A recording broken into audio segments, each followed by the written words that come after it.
Hello everyone, welcome to Navya IAS. आज के जो भी द हिंदू न्यूज़पेपर में हमारे इम्पोर्टेंट न्यूज़ हैं, हम उन्हें बहुत अच्छे से डिस्कस करेंगे। हमारे एग्ज़ाम के पॉइंट ऑफ व्यू से कैसे इम्पोर्टेंट है, हम उसे वो भी देखेंगे।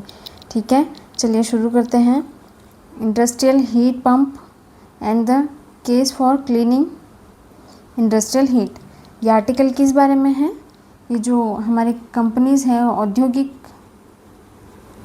कंपनी से हमारी या फिर जो उद्योग है उनमें जो गर्मी प्रोड्यूस हो रही है उसका क्या सॉल्यूशन हो सकता है, उस बारे में ये पूरी न्यूज़ आई है। ठीक है, जब कंपनीज़ में काम होता है तो बहुत ज़्यादा एनर्जी की ज़रूरत पड़ती है। ठीक है, लगभग 50% जो ऊर्जा है वो इस्तेमाल होती है। ये सारी ऊर्जा कहाँ से आती है? कोयले से, तेल और गैस, यानी जो फॉसिल फ्यूल होते हैं उन सब से ये ऊर्जा प्रोड्यूस की जाती है, इनको जला करके। तो इससे प्रॉब्लम क्या होती है? प्रदूषण बढ़ता है, लोगों की सेहत खराब होती है। ठीक है, और ऊर्जा सुरक्षा पर दबाव पड़ता है। ठीक है, ये 3 चीज़ें नुकसान हमें इसके देखने को मिलते हैं। ठीक है, अब जो बड़े बड़े उद्योग होते हैं, टेक्सटाइल हो गए, फूड प्रोसेसिंग हो गई, ठीक है, पेपर उद्योग हो गए, केमिकल हो गए। ठीक है, तो इन सब में क्या होता है? कम एनर्जी चाहिए या मध्यम तापमान की गर्मी चाहिए। तापमान की गर्मी, लेकिन प्रोड्यूस कैसे करते हैं ये? कोयला, लकड़ी और गैस आदि जलाते हैं। ठीक है, तो इससे क्या होता है? CO2, नाइट्रोजन ऑक्साइड, ठीक है, इस प्रकार की जो गैसें हैं SO2, वो जहरीली गैसें प्रोड्यूस होती हैं जो प्रदूषण का बहुत बड़ा कारण बनती हैं। इन सब का सॉल्यूशन क्या दिया गया है? Heat pump. ये क्या करता है? एक स्थान की गर्मी को ट्रांसफ़र करेगा दूसरे स्थान पर, है ना। खुद से गर्मी पैदा नहीं करता है, लेकिन एक जगह की गर्मी को ये दूसरी जगह पे ट्रांसफ़र करता है और ये बिजली से चलता है। तो इसमें क्या होता है? एक यूनिट जो बिजली से ये लगभग 3 से 5 यूनिट गर्मी दे सकता है, यानी बहुत ज़्यादा इफ़िशियंट है। तो ये बेहतर क्यों है? ऊर्जा की बचत करता है, पहली बात तो ये। ठीक है, लगभग 40 से 60% तक। ठीक है, क्यों बेहतर है ये? ऊर्जा बचत होती है इसमें 40 से 60% ऊर्जा बचत होती है। दूसरी बात, कॉस्ट एफिशिएंट है, सस्ता पड़ता है। अगर सस्ती बिजली मिलती है तो कोयले से भी सस्ता पड़ सकता है। MSMEs जो होते हैं, छोटे उद्योग के लिए बहुत ज़्यादा फ़ायदेमंद होता है, क्योंकि यहाँ पे पुराने बॉयलर होते हैं जिनकी मेंटेनेंस भी टाइम पर नहीं होती है और वो बहुत ज़्यादा गर्मी प्रोड्यूस करते हैं, है ना, और ऊर्जा को बर्बाद करते हैं। तो इसे छोटे छोटे हिस्सों में लगा के हीट पंप का उपयोग करके पूरा जो है उसकी गर्मी को ट्रांसफ़र किया जा सकता है। इससे क्या होगा? पूरा सिस्टम बदलने की ज़रूरत नहीं है, छोटे छोटे बदलाव किए जा सकते हैं। फिर एक साथ गर्मी और ठंडक दोनों चीज़ें मिल सकती हैं। ठीक है, गर्म पानी भाप देता है, साथ में कूलिंग भी देता है, यानी AC और चिलर खर्च भी कम। ठीक है, स्वास्थ्य पर भी क्या असर होने वाला है? फैक्ट्रियों में जो काम करने वाले मजदूर होते हैं उन्हें कई बार इन सब चीज़ों से बहुत ज़्यादा गर्मी होती है, दिल के दौरे पड़ने लगते हैं। ठीक है, दिल की बीमारियां होती है, हीट स्ट्रोक हो जाता है, किडनी की समस्याएं होती हैं। ठीक है, तो काम में भी गलती हो जाती है बहुत बार। और हीट पंप का फ़ायदा रहेगा कि ये गर्मी कम करेगा, हवा साफ़ होगी, कर्मचारियों की जो सेहत है वो बेहतर होगी। ठीक है, ये कर्मचारियों को फ़ायदा होगा। बड़ा फ़ायदा क्या है कि भारत में 2022 में लगभग 17.2 लाख लोगों की मौत जो है वो प्रदूषण से हुई है। अगर हीट पंप अपनाए जाते हैं तो जो प्रदूषण है वो कम होगा और जलवायु परिवर्तन पर भी असर जो है कम होगा। ठीक है, तो इसका निष्कर्ष क्या है? अल्टीमेटली कि ऊर्जा बचेगी, खर्च कम होगा, प्रदूषण भी घटेगा और काम करने वालों की सेहत भी सुधरेगी। ठीक है, तो बहुत अच्छा ऑप्शन देखा जा रहा है इंडस्ट्रीज़ के लिए। चलिए नेक्स्ट न्यूज़ देख लेते हैं। चलिए नेक्स्ट देखते हैं। RE meets global electricity demand for the first time. क्या कहा गया इस पूरे न्यूज़ में कि 2025 में ऐसा पहली बार देखा गया कि जितनी भी हमारी ऊर्जा या बिजली की मांग है वो लगभग रिन्यूएबल एनर्जी से पूरी हो पाई। जो नवीकरणीय ऊर्जा है, ठीक है, उससे पूरी हो पाई। क्या है? सौर और विंड ऊर्जा, है ना। तो पहली बार ऐसा हुआ कि बिजली की बढ़ती मांग को पूरा करने के लिए हमें कोयले और गैस की ज़रूरत नहीं पड़ी, मतलब कम पड़ी। कहने का मतलब कुल बिजली उत्पादन जो था हमारा लगभग 850, ठीक है, रहा, टेरावाट घंटा रहा, टेरावाट पर आवर रहा। और इसमें जो सोलर ऊर्जा रही वो लगभग 636 टेरावाट रही। और जो विंड एनर्जी है वो लगभग 204 टेरावाट रही। अब मतलब ऐसा है कि दुनिया जो है धीरे धीरे नवीकरणीय ऊर्जा की ओर तेज़ी से, भारत भी बढ़ रहा है और दुनिया भी बढ़ रही है। ठीक है, पहले ये फ़र्क था कि जो बिजली की मांग है वो इतनी तेज़ होती थी, इतनी ज़्यादा होती थी कि उसे पूरा रिन्यूएबल एनर्जी से रिप्लेस करना या पूरा करना मुश्किल होता था। लेकिन अब ऐसा है कि हमने रिन्यूएबल एनर्जी में खुद को इतना इफ़िशिएंट बना लिया है कि जो नई मांग है वो पूरा हम रिन्यूएबल एनर्जी, नवीकरणीय ऊर्जा से ही पूरी कर सकते हैं।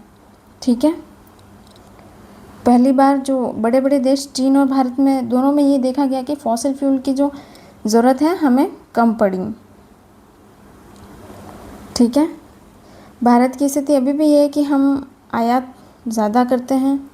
ठीक है, तेल जो है 89% करते हैं, गैस 47%, कोयला 26% अभी भी आयात करते हैं। लेकिन बहुत जल्दी हम इसमें सुधार देखेंगे और बहुत ज़्यादा अपने आप को एफिशिएंट बनाएंगे।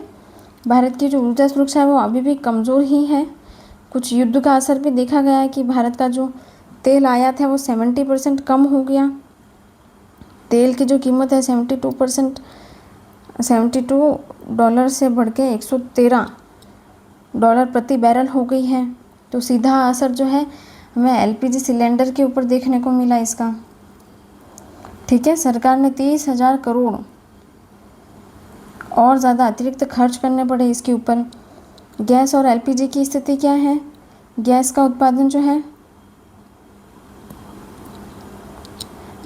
एलपीजी का आयात 20% बढ़ गया, है ना। एलपीजी की मांग बढ़ी, हर घर में गैस का कनेक्शन है तो सीधी सी बात है सिलेंडर की ज़रूरत तो हर घर में है, तो एलपीजी की डिमांड जो है वो एकदम से इंक्रीज़ हुई, है ना। रिन्यूएबल एनर्जी की सच्चाई अभी ये है कि 10 साल में 210% बढ़ी है। 2024 से 25 में नई बिजली की जो क्षमता है 89% हिस्सा रिन्यूएबल एनर्जी से आया है। लेकिन ये तुरंत बिजली नहीं देता है, इसलिए संकट के समय में हमें अभी भी कोयला, गैस पर निर्भर रहना पड़ता है। ठीक है, तो पूरे न्यूज़ में यही था कि दुनिया जो है रिन्यूएबल एनर्जी, नवीकरणीय ऊर्जा की ओर तेज़ी से बढ़ रही है। लेकिन भारत की जो समस्याएं हैं वो अभी भी इम्पोर्ट डिपेंडेंसी है, हम अभी भी आयात पर निर्भर हैं। और जो युद्ध का असर है वो हमें अभी साफ साफ देखने को मिला।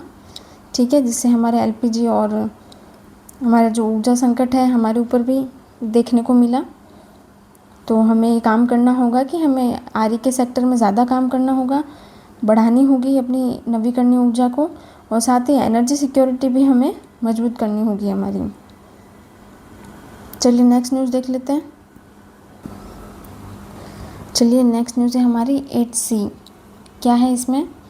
भारतीय नौसेना का ये प्रोजेक्ट है, प्रोजेक्ट 17A। किसका है? भारतीय नौसेना का है। ठीक है, इसमें सरकार ने 45,000 करोड़ पैसे खर्च किए हैं। 7 आधुनिक नीलगिरी क्लासेस, क्लास फ्रिगेड, ठीक है, बनाए जा रहे हैं, जिससे क्या होगा, जहाज हवा, समुद्र और पानी के नीचे होने वाले खतरों से लड़ने में सक्षम बन सकेंगे। और पुराना जो शिवालिक मॉडल है, क्लास जहाज़ों से ज़्यादा उन्नत है और आगे आने वाले प्रोजेक्ट 17B का ये आधार है, ठीक है। अभी हाल ही में 30 अप्रैल को INS महेंद्रगिरी को पानी में छोड़ा गया, जिससे क्या हुआ कि 6 जहाज और तैयार हो सके, ठीक है। पहले भी प्रोजेक्ट में देरी हुई है, उसके बहुत सारे कारण हमें देखने को मिले कि डिज़ाइन में बार बार बदलाव हो रहा है, ठीक है। जहाज़ बनाते समय सैकड़ों बार डिज़ाइन बदले गए, जिससे देरी हुई। अधूरे जहाज़ ही सौंप दिए गए, ठीक है। किसी में रडार सिस्टम मजबूत नहीं था, किसी में सेंसर्स नहीं लगे थे, यानी वे युद्ध के लिए पूरी तरह तैयार ही नहीं थे और उन्हें भेज दिया गया। विदेशी उपकरणों पर हम अभी भी निर्भर हैं, पर हमारी जो निर्भरता है वो है कि 75% जो सामान है वो अभी भी इंडिया में बन रहा है, लेकिन 25% जो मेन इसेंशियल उपकरण है वो हम अभी भी बाहर विदेश से मंगाते हैं, जैसे कि रडार और सोनार, ठीक है। और सपोर्ट सिस्टम की भी कमी है। नौसेना जहाज़ तो ले रही है, लेकिन उन्हें चलाने के लिए इंफ्रास्ट्रक्चर पूरा नहीं है उनके पास, है ना। अभी सुरक्षा से जुड़ी हुई समस्या क्या है, हिंद महासागर में जो हमारा व्यापार है ज़्यादातर तेल का होता है ना। और जहाँ चीन की नौसेना की जो वो मौजूदगी है वो बढ़ रही है। 2008 मुंबई हमलों के बाद भारत ने समुद्री निगरानी को बढ़ाया और इसे हमें और बढ़ाने की भी ज़रूरत है, जिससे अब दूसरे देशों तक भी बढ़ाया जा रहा है। लेकिन अभी भी निगरानी जो सिस्टम है हमारा पूरी तरीके से मजबूत नहीं है, ठीक है। असली चिंता क्या है कि अगर जहाज़ों में अच्छे सेंसर ही नहीं होंगे तो वे दुश्मन से लड़ने में किस प्रकार सक्षम होंगे, ठीक से पकड़ ही नहीं पाएंगे वो, है ना। जहाज़ों में अच्छे सेंसर नहीं तो वे दुश्मन को ठीक से पकड़ नहीं पाएंगे, ठीक है। ज़्यादा फ्रिगेट बनाना ऐसा है जैसे ख़राब सिग्नल वाले नेटवर्क में मोबाइल जोड़ देना, तो इससे होगा कि फ़ायदा जो है थोड़ा कम होगा। अब क्या ये जहाज़ ज़रूरी है, तो हाँ, समुद्री रास्तों की सुरक्षा के लिए, किसके, समुद्र सुरक्षा के लिए जहाज़ ज़रूरी है। नए खतरों जैसे ड्रोन और मिसाइल से निपटने के लिए ज़रूरी है, ठीक है। लेकिन हर समस्या के लिए नहीं है। प्राइवेसी और स्मगलिंग रोकने के लिए इतने महंगे जहाज़ों की ज़रूरत नहीं होती है। अब निष्कर्ष ये है कि भारत के पास जहाज़ तो है, लेकिन उनमें देरी और कमी है। निगरानी सिस्टम हमारा अभी भी मजबूत नहीं है। रक्षा उद्योग अभी भी विदेशों पर निर्भर है, ठीक है। तो भारत को सिर्फ जहाज़ बढ़ाने की बजाय सही तकनीक, सेंसर और मजबूत सिस्टम पर जोर देना चाहिए, ज़्यादा ध्यान देना चाहिए, ठीक है साथियों। धन्यवाद, आज के लिए इतना ही। इसके प्रॉपर नोट्स आपको डिस्क्रिप्शन में PDF के तौर पर मिल जाएंगे। धन्यवाद।